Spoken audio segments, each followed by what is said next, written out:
Assalamualaikum warahmatullahi wabarakatuh.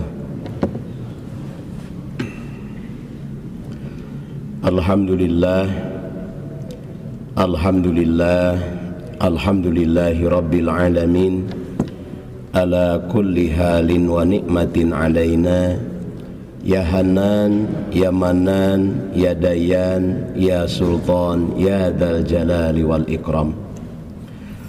Allahumma salli ala Sayyidina Muhammad wa ala ali Sayyidina Muhammad, amma ba'du. La ilaha illallah, la mawjuda illallah, la ma'buda illallah, la matluba illallah, la maqsuda illallah. Bismillahi tawakkalna ala Allah, la haula wa la quwwata illa billah. Bersyukur kepada Allah. Alhamdulillah, alhamdulillah, Allah telah mempercayakan usia kepada kita sampai di hari ke-18 di bulan Ramadan. Besar harapan kita, mudah-mudahan setiap amaliyah ibadah kita diterima oleh Allah Subhanahu wa ta'ala. Ada di antara teman kita, saudara kita, keluarga kita, sahabat kita, tetangga kita yang di Ramadan tahun kemarin masih bersama dengan kita, tarawih bersama, saum bersama. Ramadan tahun ini mereka sudah mendahului kita. Bersyukur kepada Allah. Alhamdulillah, Allah masih mempercayakan usia sehingga kita bisa melaksanakan berbagai amaliyah ibadah di bulan penuh berkah ini.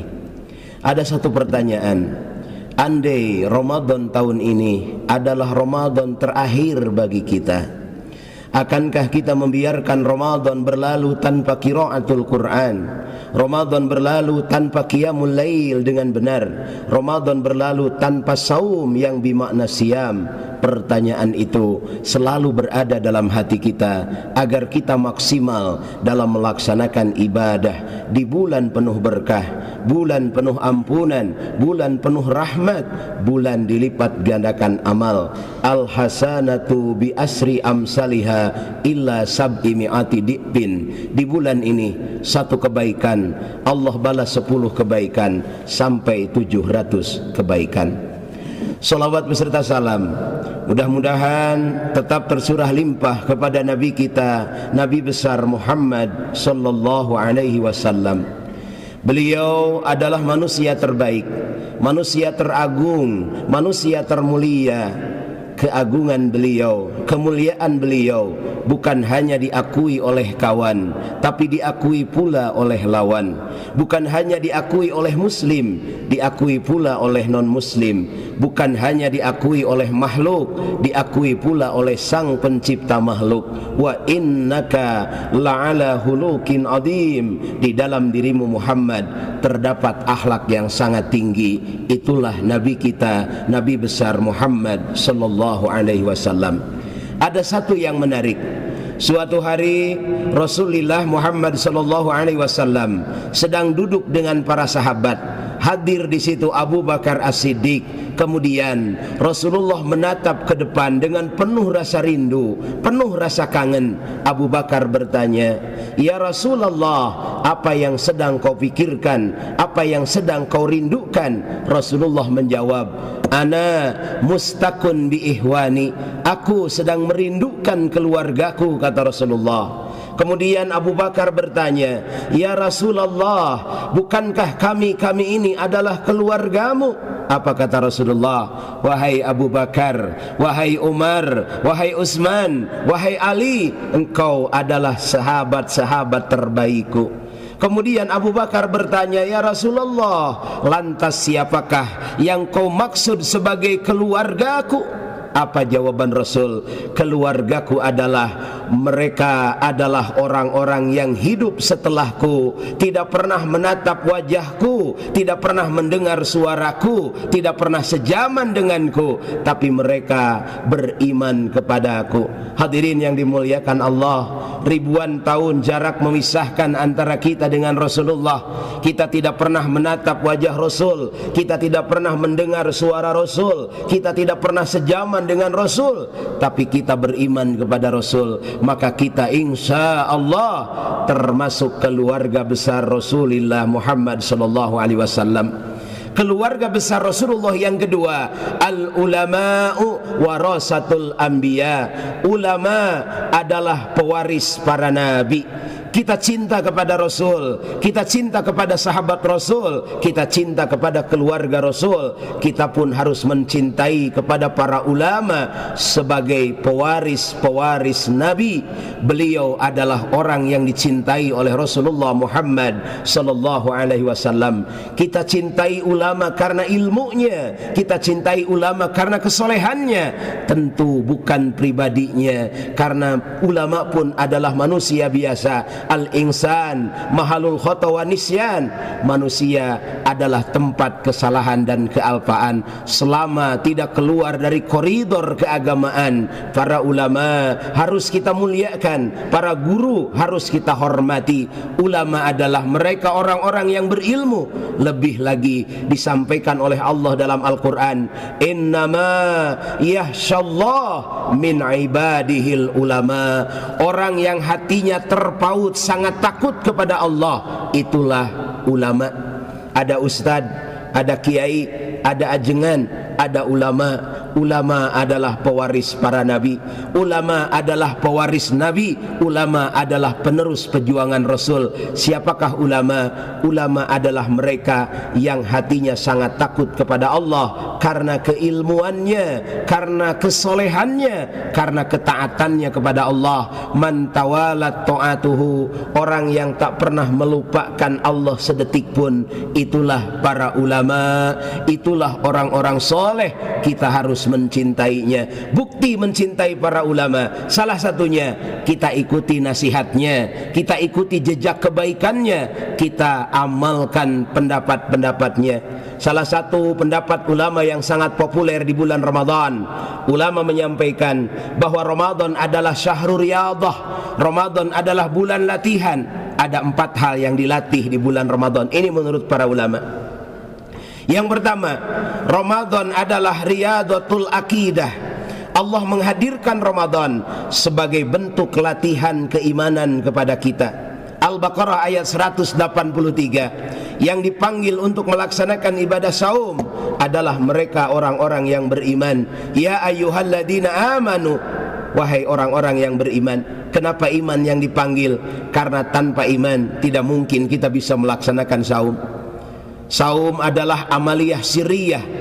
Yang tahu kita sedang saum atau tidak hanya kita dan Allah. Salat kelihatan gerakannya, sedekah kelihatan uang yang diberikannya, berangkat umroh, berangkat haji kelihatan berangkatnya, baca Quran kedengaran suaranya. Sementara saum, yang tahu kita sedang saum atau tidak hanya kita dan Allah Subhanahu wa taala. Kalau saum kita karena orang, kita saum karena istri, istri saum karena suami, orang tua saum karena anak, anak saum karena orang tua, teman saum karena teman. Banyak tempat yang terbebas dari pengetahuan mereka. Tapi kalau saum kita karena Allah, wa huwa ma'akum ainama kuntum, dimanapun kita berada, di situ Allah bersama kita. Tidak ada satu detik waktu, tidak ada satu titik tempat yang terbebas dari pengetahuan Allah. Maka Ramadan melatih kita, mendidik kita untuk meningkatkan keimanan kita. Ini menurut para ulama, Ramadan adalah riyadatul akidah. Yang kedua, Ramadan adalah riyadatul ibadah. Menurut para ulama, Ramadan adalah wadah untuk melatih ibadah kita. Ada orang yang di luar Ramadan jarang datang ke masjid, di bulan Ramadan rajin datang ke masjid. Ada orang yang di luar Ramadan jarang baca Quran, di bulan Ramadan mereka rajin baca Quran.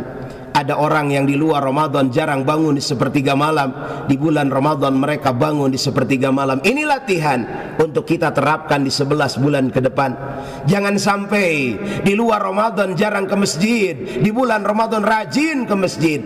Selesai Ramadan, selesai ke masjidnya. Di bulan Ramadan rajin baca Quran, selesai Ramadan, selesai baca Qurannya. Di bulan Ramadan kita bangun di sepertiga malam. Selesai Ramadan, selesai bangun di sepertiga malamnya, berarti latihan kita di bulan Ramadan tentang ibadah gagal. Ulama menyebutkan Ramadan adalah latihan ibadah yang terpenting bagi kita, Bapak Ibu yang dirahmati Allah. Ramadan adalah riyadatul khuluq, akhlak-akhlak terbaik terlatih melalui Ramadan. Saum adalah al-imsaku anil muftir, menahan diri dari yang membatalkan, min tulu'il fajri ila ghurubis samsi, dari terbit fajar sampai terbenam matahari. Dari pagi sampai maghrib kita menahan haus, menahan lapar. Allah melatih keikhlasan, Allah melatih kejujuran, Allah melatih kesabaran, Allah melatih kepedulian. 5 menit sebelum waktu maghrib tiba, makanan sudah tersaji, minuman sudah ada, di rumah tidak ada orang, perut kita lapar, kita pun haus, kita tidak berani makan dan minum. Kenapa? Karena kita yakin Allah menatap kita. Walaupun hanya 5 menit, walaupun tidak ada orang, walaupun kita lapar dan haus, kita tidak berani memakannya. Di situ Allah melatih kesabaran, Allah melatih kejujuran, Allah melatih keikhlasan, Allah pun melatih konsistensi waktu dalam hidup kita. Betapa waktu sangat berharga dalam kehidupan kita. Pantas dalam Al-Quran Allah berkali-kali bersumpah dengan mengatasnamakan waktu. Wadduha, wal-lail, wan-nahar, wal-asr, wal-fajr. Kenapa Allah bersumpah dengan mengatasnamakan waktu? Sukses dan tidaknya kita dalam hidup tergantung bagaimana kita memanajemeni waktu. Setiap kita sehari semalam diamanahkan waktu oleh Allah 24 jam. Tapi dalam 24 jam ada yang bisa menghafal Al-Quran, ada yang bisa menghafal hadis, ada yang bisa mengumpulkan uang ratusan juta rupiah, ada yang bisa memimpin sebuah negara, ada juga yang kerjaannya hanya menghayal. Andaikan jikalau umpama misalnya bangun tidur lagi, Mbah Surip etamah. Waktunya sama 24 jam, tapi keberhasilan berbeda. Ramadan melatih bagaimana konsistensi waktu bagi kita. Kemudian 1 hari dari pagi sampai maghrib, sepanjang hari kita merasakan haus dan lapar. Tumbuhkan kepedulian. Kita haus dan lapar hanya di siang hari. Tengok tetangga kita, tengok saudara kita, ada yang diuji dengan keterbatasan. Mereka haus, mereka lapar, bukan hanya di siang hari, tapi boleh jadi di sepanjang hari. Mereka haus, mereka lapar, bukan hanya di bulan Ramadan, tapi bisa jadi di sepanjang tahun. Saum melatih agar kita memiliki akhlak yang baik, kesabaran, keikhlasan, kejujuran, terutama kepedulian dalam hidup kita. Jangan hanya untuk membesarkan diri, jangan hanya untuk memajukan diri, tapi kita sama-sama maju di jalan Allah Subhanahu wa taala, bahagia di jalan Allah Subhanahu wa taala. Umar bin Khattab tidak berani tidur sebelum memastikan semua tetangganya dalam keadaan kenyang. Hadirin yang dimuliakan Allah, inilah pendapat para ulama. Ramadan adalah bulan latihan. Allah melatih iman kita, Allah melatih ibadah kita, Allah melatih akhlak kita. Semoga latihan ini bisa kita terapkan di 11 bulan ke depan. Apalagi sekarang kita sudah ada di 10 hari kedua. Kalau kita analogikan dengan sebuah pertandingan, 10 hari pertama adalah babak penyisihan. Saya yakin di masjid raya, di masjid besar Pusdai, di awal Ramadan semuanya pasti penuh, masjid penuh. Tapi di 10 hari kedua itulah babak semifinal. Para pemain yang masih bertahan adalah mereka pemain-pemain yang baik, pemain-pemain yang berhasil melewati tahapan babak penyisihan, masuk ke babak semifinal. 10 hari terakhir akan segera tiba. Itulah babak penentu, babak final. Siapa yang berhak mendapatkan medali terbaik, medali terindah di bulan Ramadan, yaitu Lailatul Qadar, malam keberuntungan. Kita beribadah di malam itu, nilai pahalanya lebih baik daripada ibadah 1000 bulan. Kapan Lailatul Qadar akan datang? Rasulullah merahasiakannya. Beliau hanya menyampaikan dalam 2 matan hadis. Matan hadis yang pertama, taharau Lailatul Qadri fil asril awahiri min Ramadan. Carilah malam Lailatul Qadar di 10 hari terakhir di malam Ramadan. Hadis yang kedua lebih detil lagi, taharrau lailatal qadri fil witri minal asril awahir fi Ramadan. Carilah malam Lailatul Qadar di malam-malam ganjil di 10 hari terakhir di bulan Ramadan. Kemungkinan malam 21, 23, 25, 27 atau 29. Al-Imamul Ghazali menyampaikan dalam sebuah kitab, kalau awal Ramadan hari Ahad, kemungkinan besar Lailatul Qadarnya adalah malam 29 Ramadan. Presiden Republik Indonesia Bapak Jokowi telah mengumumkan bahwa tahun ini kita bisa melaksanakan mudik lebaran. Kemungkinan terjadi Lailatul Qadar berbarengan dengan Lailatul Qadar. Banyak orang yang keder mikirin mudik, keder mikirin baju lebaran, keder mikirin kue lebaran. Ini salah. Justru di 10 hari terakhir, walaupun mungkin kita akan mudik, kita akan merayakan kebahagiaan Ramadan diakhiri dengan hari kemenangan, tapi tetap apa yang dilakukan Rasulullah itu yang harus kita lakukan. Karena ya'takifu fi asril awahir, Rasulullah di 10 hari terakhir beliau membangunkan keluarganya, beliau mengikat kuat pinggangnya, beliau memperbanyak berdiam diri di masjid untuk beriktikaf kepada Allah. Karena di 10 hari terakhir ada malam istimewa, yaitu malam Lailatul Qadar. Semoga kita bisa menyempurnakan saum kita di 10 hari pertama, menyempurnakan saum kita di 10 hari kedua, dan kita pun akan melaksanakan saum dan menyempurnakan saum kita di 10 hari terakhir. Allah pertemukan kita dengan malam Lailatul Qadar, dan akhir Ramadan kembali kita ke titik nol, kama waladathu ummuhu, bagaikan seorang bayi yang baru lahir dari rahim ibunya. Amin, amin ya Allah ya Rabbal Alamin. Kita cinta kepada Allah, kita cinta kepada Rasulullah, cintai keluarga Rasul, cintai pewaris Rasul, kita cintai ulama. Ulama bisa saja berbuat salah karena ulama adalah manusia. Kita cinta kepada ulama bukan karena faktor pribadinya, tapi karena faktor ilmunya, faktor kesolehannya, faktor ketaatannya. Bukan hanya guru kita, tapi ulama-ulama kita yang lain, walaupun bukan guru kita secara langsung, harus kita hormati, harus kita muliakan, harus kita cintai. Bentuk cinta kita kepada Allah dan Rasulullah. Qul in kuntum tuhibbunallah fattabi'uni yuhibbukumullah. Cinta kepada Allah, ikuti jejak langkah Rasul. Hari ini ikuti pendapat para ulama yang merujuk kepada Al-Quran dan Al-Hadis, bukti cinta kita kepada Allah dan Rasulnya. Semoga bermanfaat. Yang benarnya datang dari Allah, yang salahnya kealpaan saya sendiri.